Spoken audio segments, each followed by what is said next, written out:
Okay. Bismillah ar-Rahman ar-Rahim.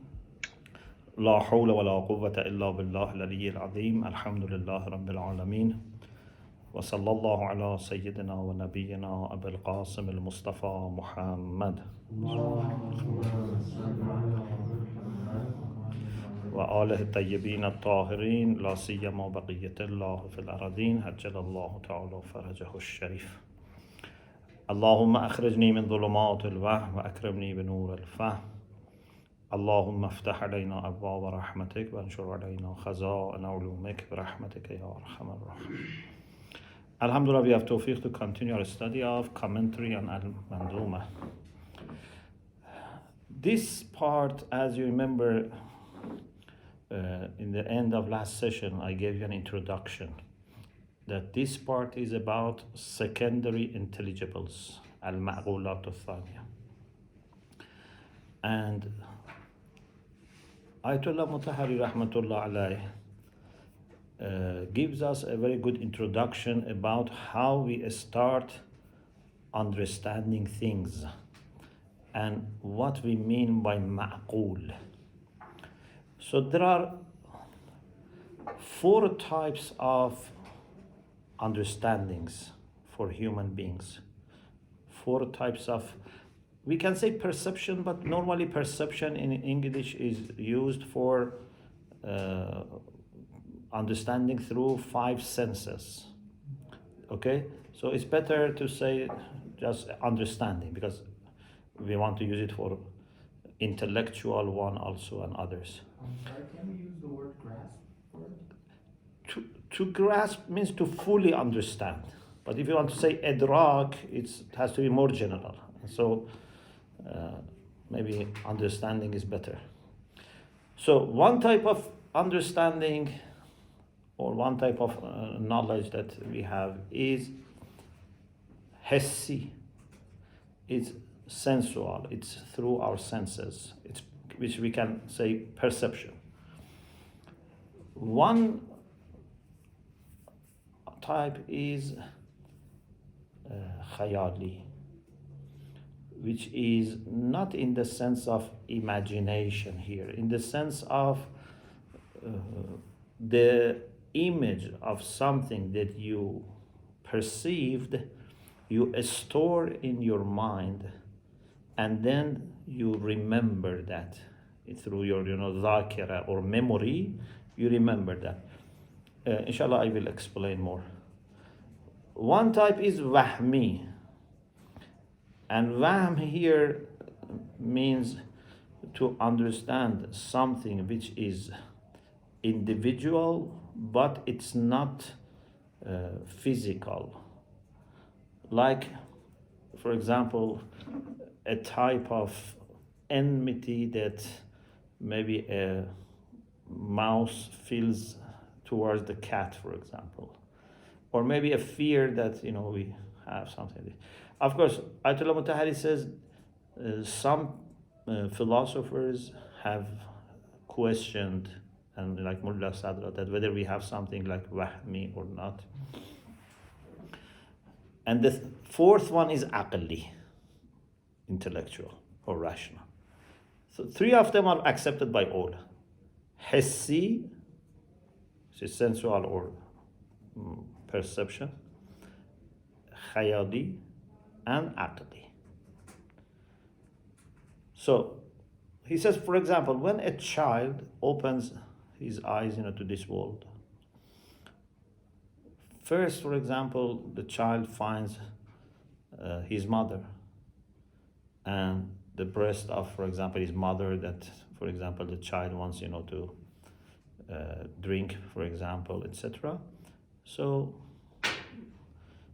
these are first types of understanding and knowledge that a child develops, and these are first through perception or through senses: smelling, hearing, tasting, etc., touching.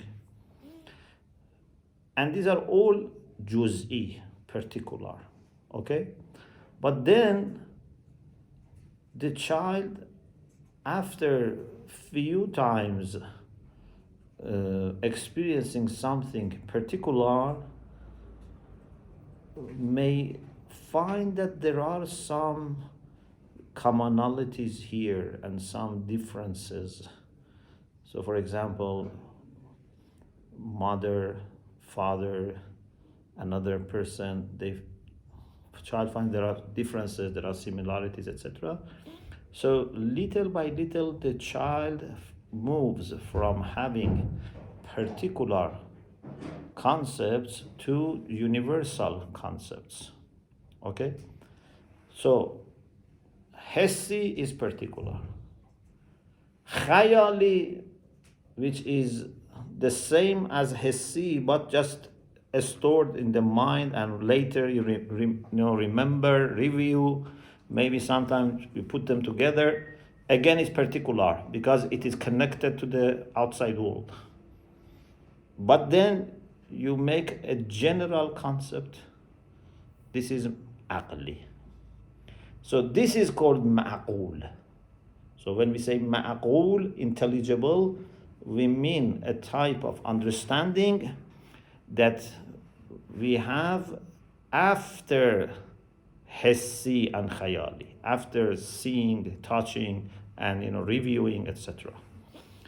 Animals have hissi and khayali, but they don't have, or khayali, but they don't have aqli. Yeah? They don't have general concepts. And this is why they cannot develop sciences. So a cat does not have a universal image of mouse. And just seeing the mouse is enough to trigger the cat to go after the mouse. But it's not thinking about, different types of, for example, mice, and, how much, for example, they have changed over time, etc. There is no, sometimes I say, they don't have massology. The cats, they don't have such science, yeah? Because, or for example, a bird can make nest, or, other forms of, for example, animals, birds, insects, they can make their own home. But if you manage to ask them, give us a general, description of how to make the nest, they cannot give a description. And this is very much possible because even we many times do things that if we are asked to explain, maybe we are not able to explain. For example, you cannot necessarily explain the grammar of your mother tongue. Yeah, unless you have studied grammar. Just speaking your mother tongue doesn't enable you to explain and articulate. So, idrak hissi is available in human beings and animals. Idrak khayali, again, it's available, but both of them are particular. Idrak aqli is only for human beings. I mean, when I say only, I mean compared to animals. Maybe jinns also have idrak aqli. So, yes. About the universal conception, the animals don't have any universal conceptions because in the Quran we have the Tuti, I don't know. Tuti speaks with Parrot. Yeah, she or it speaks with the Prophet Sulaiman, and he says that someone is mushrik and they worship goats. These are all of them are, I think, universal conceptions. Yeah, that's a different story. So, if we consider understanding and intelligence of animals and birds and insects, even namla, the ant, that said to other ants, "Udkhulu masakinakum la yahtamannakum Sulaiman wa junuduhu wa hum la yash'urun." Maybe without understanding, they will destroy you and kill you. My understanding is that is from Malakuti perspective, not from Mulki perspective. So an ant in Mulki perspective cannot talk and is not intelligent. But from Malakuti, even a stone can do praise and glorification of Allah and can speak. If you go to heaven, inshallah, you would see everything speaks. This is, I think, not in conflict with what philosophers say, that we have living beings, non-living beings. Then living beings, some of them are intelligent, some of them not intelligent. I don't think they conflict. They look at it from worldly perspective. What the Quran introduces to us is the other aspect, which is the malakuti, the way they stand before Allah subhanahu wa ta'ala. Yeah. This is my understanding. Otherwise, it would be difficult to put all things together. And yes. Sir, I want to ask a question about the order of these understandings that you mentioned. Yeah. You said we have essential, and after that essential understanding, child are going to be capable of understanding the intellectual, or it's from the beginning, but they don't have the the power to understand it. So which one is that? It should be a time for children to be passed, and then after that they become able to have intellectual understanding, or no? They have it from the beginning. It's like an innate thing that they have in themselves. So they are capable, but they have to develop this over time. So without first using their perception, they cannot understand universal concepts. Philosophers have this also rule. They say, "Man adraka hissan faqada ilma." So no, faqada ilma. Man faqada hissan faqada ilma. If you don't have hiss, then you don't have materials for your mind to work on them and find commonalities, etc. Although we believe that in theory of knowledge, we believe that we can have knowledge which is not based on perception. We can have intellectual propositions. But when it comes in to tasawwurat, we first start with hiss. In Amuzish Falsafa, there is a good discussion about this point. That in tasawwurat, there is no problem to say that the first conceptions that we have are physical, material. But in propositions, we can have, a priora, means something that is prior to perception. And this is important. So a deaf person cannot have any mental image of a music? Certain universal concepts they don't have. Okay. Good. Thank you. You're welcome. For example, a person who is blind, they don't have the concept of color. Yeah, even the general concept of color they don't have. Even if you want to explain to them, they cannot understand what is color. Or if someone has never had taste, sometimes when you are cold, or even with COVID, sometimes you use your taste and smelling. So if someone has all his life been without taste, so then how can you explain sweetness, or being salty, being sour, Yes.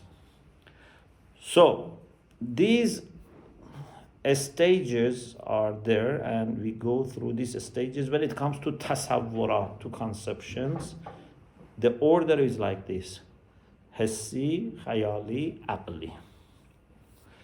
So ma'qul means what is understood with aql. We can say intelligible. What is understood by aql comes later, after having some history. There were some people that they were called nominalists. In especially medieval ages, there were some people, philosophers, who were nominalists. They used to say we can have concepts that are just names and they don't have any reality. They don't refer to any reality. Some people who were empiricists, like David Hume, they denied, ma'qulat, intelligibles to some extent. But in general, almost all accept that we have idrak hissi, idrak khayali, and idrak aqli. Now, the question is, this ma'qul, this intelligible, this universal concept that our mind, creates from things. It's like taking image.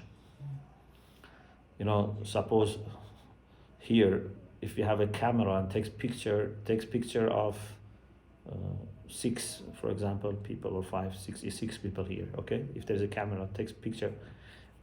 But imagine if there was another camera that was able to take a picture of humanity, which is general in us, and for example, being chair or being desk, which is, so it could take several concepts. So our mind can take at the same time different pictures.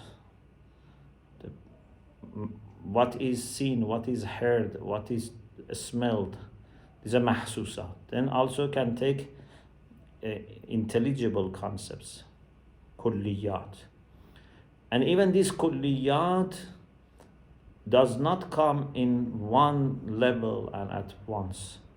So we have ma'qulat ula, the primary or the first intelligibles, and ma'qulat thaniya, which means the secondary intelligibles. So the first ones are easy, because what you do, as I said last week, you just need to do tajreed.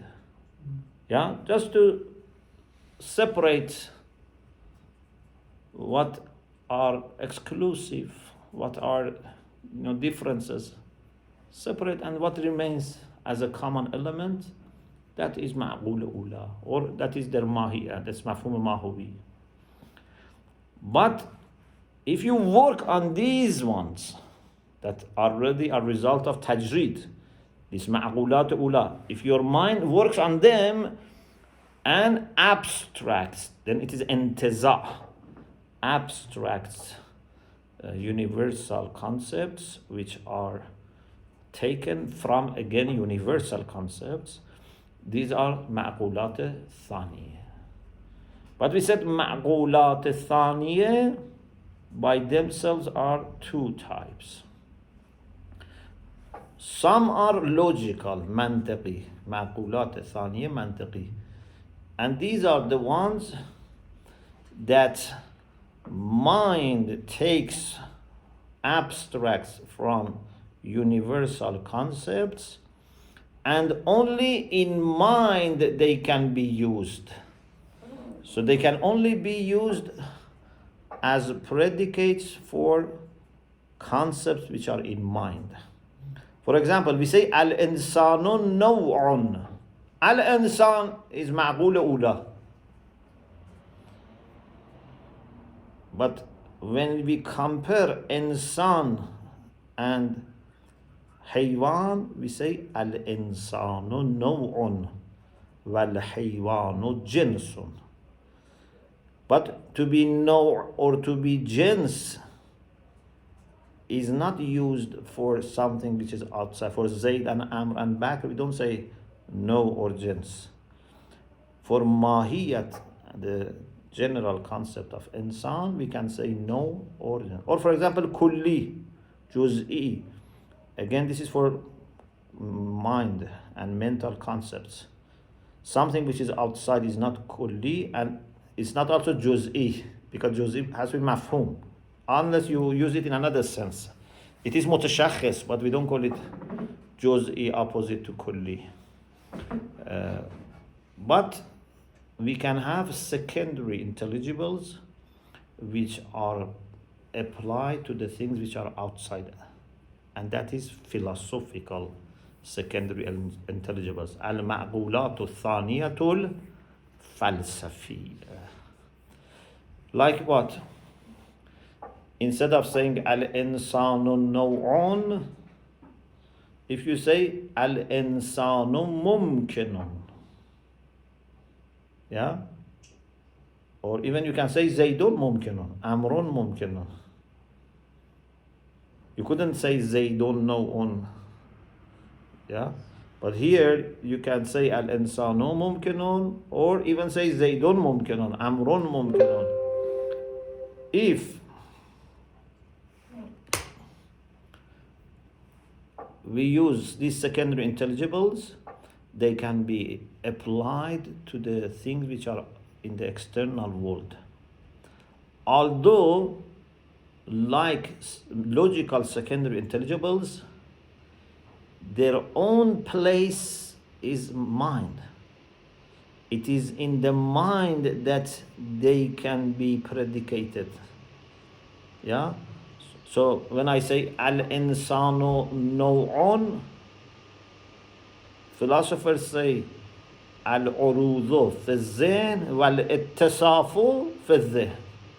Al-urudu fi al-zihn, because I cannot say Zaydun naw'un.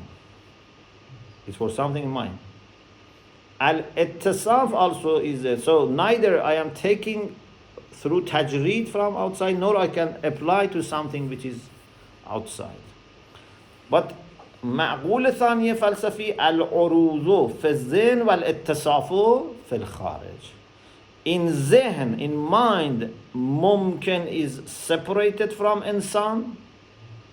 In mind, because outside mumkin is not separate from insan. Yeah, outside. Yeah, but in mind it's separated. But the good thing is that you can apply to the external thing. You can say هذا الإنسان ممكن ذاك الإنسان ممكن. So we have محسوسات, متخيلات, which are juz'i. We have معقولات, which are kulli, and these معقولات by themselves are divided into first or primary ones and secondary ones. Secondary ones are also divided to logical ones and philosophical ones. The reason we call them logical and philosophical is that because in the science of logic we mostly use logical ones, and in philosophy because we talk about general properties and characteristics of existence, we use philosophical secondary intelligibles. واحد أو كثير, ذهني और خارجي, بالقوة और بالفعل, متقدم أو متأخر, yeah, ثابت أو متغير. All of them are philosophical. The only difference is the usage of them? No, they're from essence they are different. The logical difference, the logical ones and the philosophical Yeah. ones. So the logical ones are only for the concepts, but the philosophical ones can be used for external realities. So these are three types of معقولات. معقولات أولى, ثانية فلسفي, ثانية منطقي, and we also explain the relation between محسوسات, متخيلات, and معقولات الثانية. Did you have a question? Yes. Yes. About the first interview, when you extract the first interview from the cases, in the Mulla Safa's view, we need lots of cases, or we just need one? I mean, if I just see one. For mahsusat or for ma'qulat? No, for ma'qulat, first intelligible. If I want to get the first intelligible, I should have one case, or I must have lots of cases. It seems that most of the time we have to have several cases, so that by contrasting and comparing them we can take this. But I think in secondary ones it's possible even from one, although most of the time we have to have secondary. So for example, if we have only one mahiyya, still maybe from that we could understand that mahiyya is mumkin. But it's very unlikely, because our mind would not be drawn to this question unless we see there is mumkin, there is wajib, although it's not impossible. But it seems that generally speaking it doesn't happen unless your mind has become sensitive to this point, and it becomes sensitive if there are changes. If something is the only thing, then you may not notice.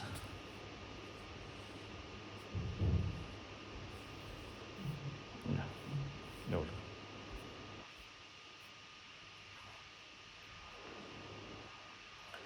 Ayatummah Mutahhari says that he puts it in this way also, it's the same thing, that some of the concepts are صورت مستقیم حقائق خارجی. They are direct image of external beings. Okay? This is mahsusat or mutakhayyalat.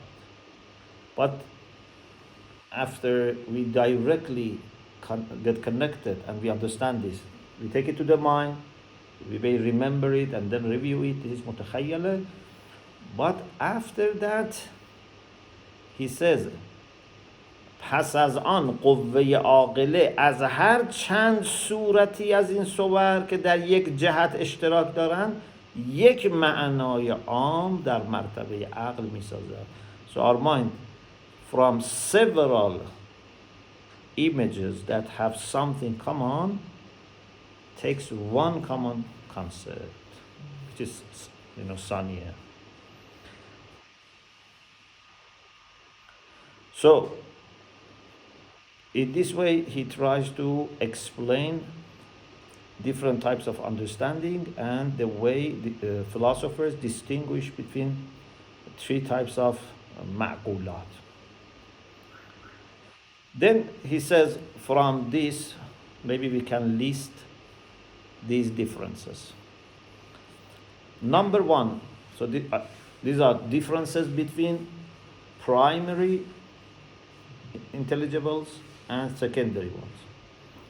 Number one, he says معقولات اولیه صورتهای مستقیم و بلا واسطه‌ای هستند که از اعیان خارجی گرفته شدند. As we said, primary intelligibles are images which are immediately, directly taken from external things, like insan, faras, etc. Okay? I think this is clear, that it is direct, but the other ones are not direct. Number two, معقولات اولیه مسبوق به احساس و تخیل می باشند. So you would have primary intelligibles after having some ihsas. Ihsas here means perception, not feeling. Ihsas means to use your senses. Or takhayyul. So the same order that we mentioned. You have mahsus, mutakhayyil, then you have ma'qulat ula, and after ma'qulat ula you can have ma'qulat al-thaniya. You cannot have ma'qulat al-thaniya right after mahsusat and mutakhayyilat. Yeah? And The third point, which is very interesting, maybe this is new. Ma'qulat ula are normally very, exclusive. For example, insan or even haywan can be used for some type of beings. We cannot use insan for all mahiyat, or even haywan we cannot use for all mahiyat. But ma'qulat al-thani normally are more general. For example, imkan. The scope for imkan and the scope for insan or even haywan are very much different. The scope for ma'qul al-thani is much wider, and they can be applied to different mahiyat, different anwa. Yeah? This is also very important.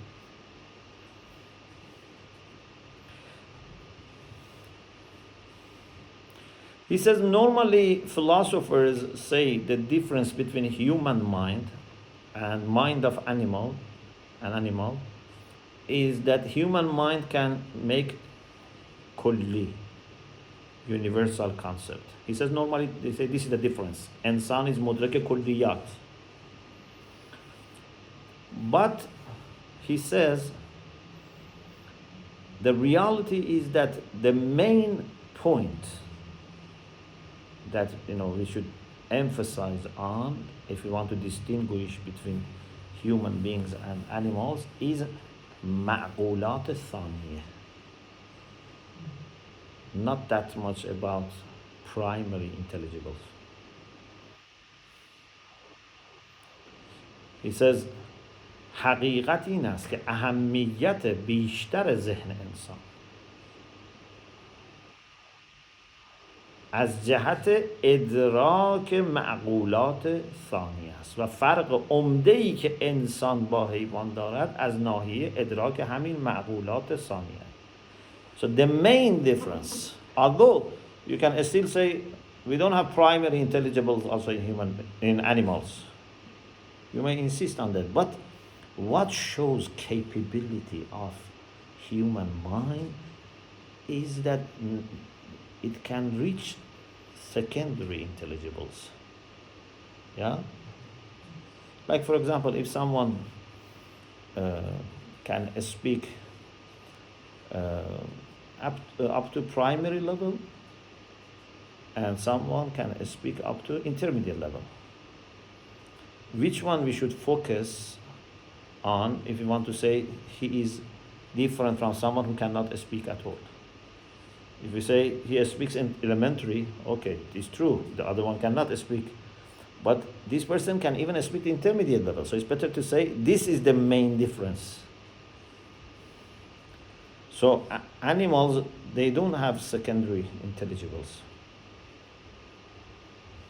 And these secondary intelligibles help us a lot in developing sciences. If we had only ma'qulat ula, maybe we couldn't that much make.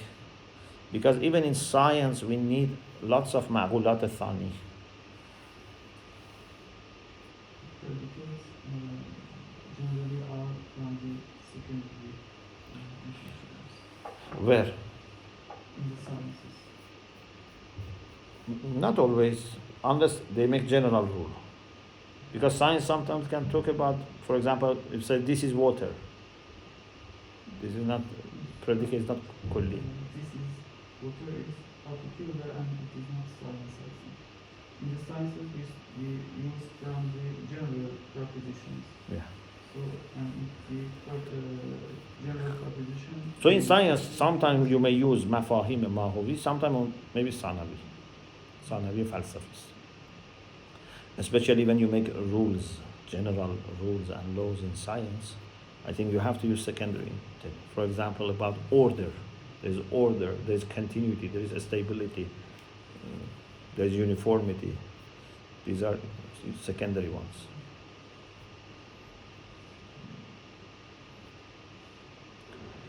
So he says,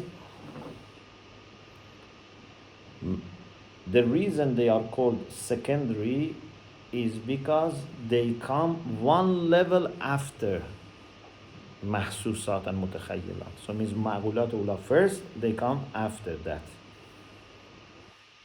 Although it can be third, yeah, so it can be twice abstracted.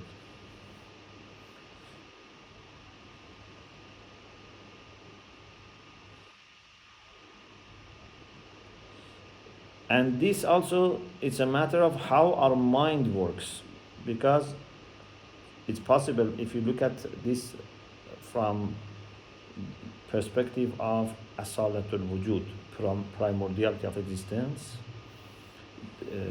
the order can change, because according to asalatul wujud, we are not giving priority to mahiyya of insan and then get the existence. Our mind is very familiar with mahiyya. So we say al-insanu mawjudun. First we talk about insan and then about wujud. But according to asalatul wujud, we know that wujud is more important. But it doesn't damage our point that our mind first understands mahiyya and then mafhum sani like wujud.